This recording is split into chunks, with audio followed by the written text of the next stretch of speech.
ফেনীতে র্যাবের অভিযানে ডাকাতি মামলার সাজাপ্রাপ্ত পলাতক আসামি গ্রেপ্তার।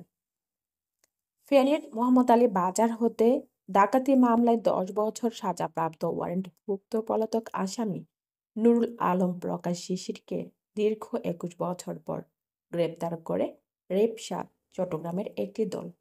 র্যাব জানায়, গোপন সংবাদের ভিত্তিতে জানা যায় যে ফেনী সদর মডেল থানার এক মামলায় 10 বছরের সশ্রম কারাদণ্ড এবং 2,000 টাকার অর্থদণ্ডপ্রাপ্ত পলাতক আসামি ফেনী মডেল থানার মোহাম্মদ আলী বাজার এলাকায় অবস্থান করছে।